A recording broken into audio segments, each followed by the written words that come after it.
بسم اللہ الرحمن الرحیم الحمدللہ رب العالمین والصلاة والسلام علی سید المرسلین اللہم صلی علی محمد صلی اللہ تعالی علیہ وسلم۔ آج ہم سیرت مصطفیٰ صلی اللہ علیہ وسلم کا ذکر کرنے جا رہے ہیں۔ چینل کو سبسکرائب کر کے رکھیے اور لائک کر کے تاکہ آنے والی ویڈیو آپ تک پہنچ سکے۔ ملک عرب یہ بر اعظم ایشیا کے جنوب مغرب میں واقع ہے۔ چونکہ اس ملک کے 3 طرف سمندر نے اور چوتھی طرف سے دریائے فرات نے جزیرہ کی طرح گھیر رکھا ہے، اسی لیے اس ملک کو جزیرۃ العرب بھی کہتے ہیں۔ اس کے شمال شام و عراق، مغرب میں بحر احمر، بحیرہ خلجوم جو مکہ معظمہ سے بجانب مغرب تقریباً 77 کلومیٹر کے فاصلے پر ہے، اور جنوب میں بحر ہند اور مشرق میں خلیج عمان و خلیج فارس ہے۔ اس ملک میں قبیلہ زراعت کھیتی کے لائق زمینیں کم ہیں، اور اس کا کثیر حصہ پہاڑوں اور ریگستانوں صحراؤں پر مشتمل ہے۔ تاریخ دول العرب والاسلام۔ علماء جغرافیہ نے زمینوں کا تابعی ساخت کے لحاظ سے اس ملک کو 8 حصے میں تقسیم کیا ہے: حجاز، یمن، حضرموت، مہرہ، عمان، بحرین، نجد، احقاف۔ حجاز چونکہ تہامہ اور نجد کے درمیان حاجز اور حیل کے، اسی لیے ملک کے اس حصے کو حجاز کہنے لگے۔ یہ ملک مغربی حصے میں بحر احمر، بحیرہ خلجوم کے ساحل کے قریب واقع ہے۔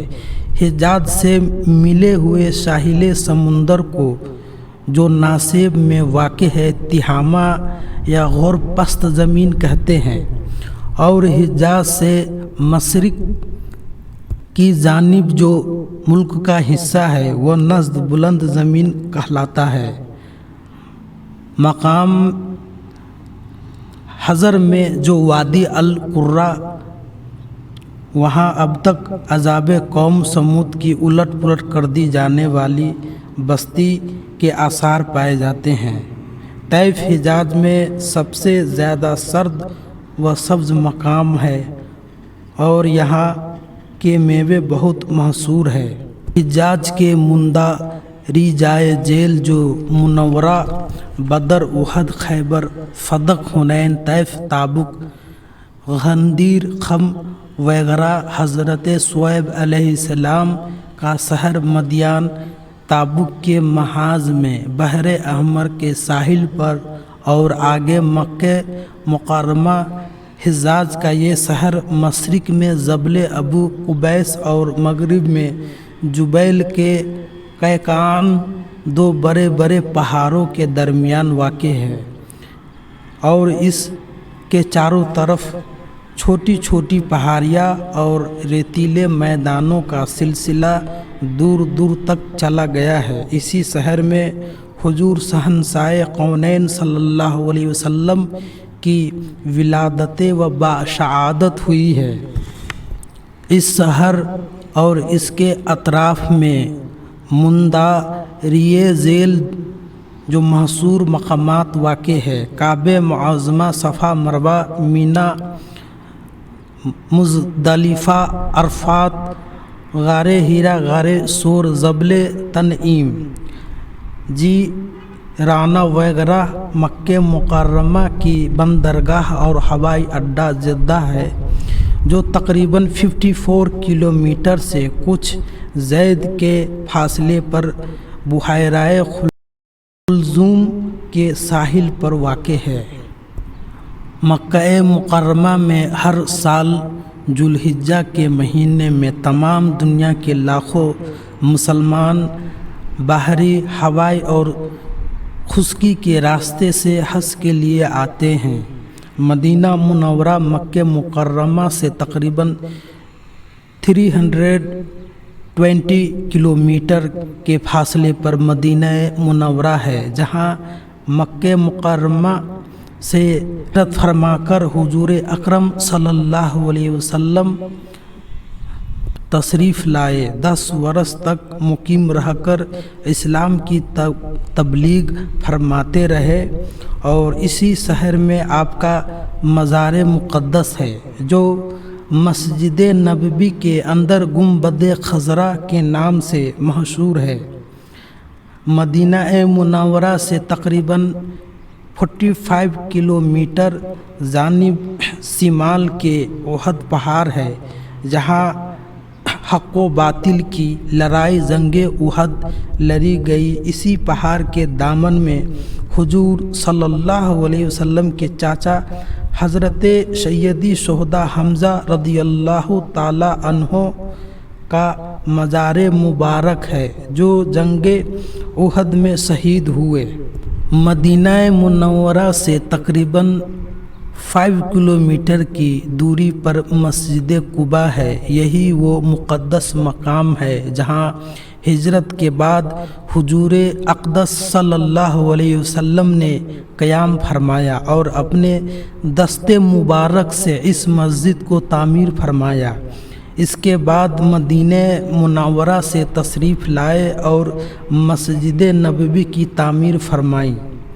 مدینہ منورہ کی بندرگاہ ینبع ہے، جو مدینہ سے 117 کلومیٹر کے فاصلے پر بحیرہ خلجوم پر واقع ہے۔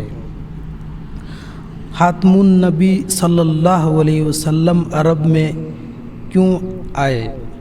اگر ہم عرب کے قرائے زمین کے نقشے پر دیکھیں تو اس کے محل وقوع سے یہی معلوم ہوتا ہے کہ اللہ تعالیٰ نے ملک عرب کو ایسا یورپ اور افریقہ 3 بڑے بر اعظموں کے وسط میں جگہ دی ہے۔ اسے بخوبی یہ سمجھ میں آ سکتا ہے کہ اگر تمام دنیا کی حفاظت کے واسطے ایک واحد مرکز قائم کرنے کے لیے ہم کسی جگہ کا انتخاب کرنا چاہتے تو ملک عرب ہی اس کے لیے سب سے زیادہ موزون اور مناسب مقام ہے۔ خصوصاً حضور خاتم النبی صلی اللہ علیہ وسلم کے زمانے پر نظر رکھے ہم کہہ سکتے ہیں کہ افریقہ اور یورپ اور ایشیا کی 3 بڑی سلطنتوں کا تعلق ملک عرب سے تھا، تو ظاہر ہے کہ ملک عرب سے اٹھنے والی آواز کو ان بڑے اعظموں میں پہنچائے جانے کے ذریعے بخوبی موجود تھے۔ غالباً یہی وہ حکمت الہی ہے کہ اللہ تعالیٰ نے حضور خاتم النبی صلی اللہ علیہ وسلم کو ملک عرب میں پیدا فرمایا اور ان کو اقوام عالم کی ہدایت کا سپرد فرمایا۔ عرب کی سیاسی پوزیشن، عرب کی اخلاقی حالات نہایت ہی ابتر بلکہ بد سے بدتر تھی۔ جہالت نے ان میں بت پرستی کو جنم دیا اور بت پرستی کی لعنت نے ان کے انسانی دل و دماغ پر قابض ہو کر ان کو توہم فرشت بنا دیا تھا۔ وہ مظاہر فطرت کی ہر چیز، پتھر، درخت، چاند، سورج، پہاڑ، دریا وغیرہ پر اپنا معبود سمجھنے لگ گئے تھے اور سختہ مٹی اور پتھر کی مورتوں کی عبادت کرتے تھے۔ عقائد کی خرابی کے ساتھ ساتھ ان کے عمل اور افعال بہت بگڑے ہوئے تھے۔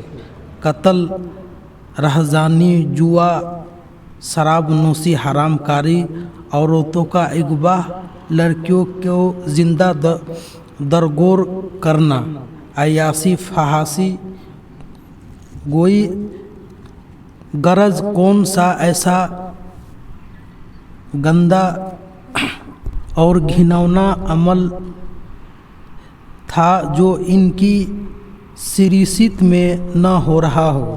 چھوٹے بڑے سب کے سب گناہ کے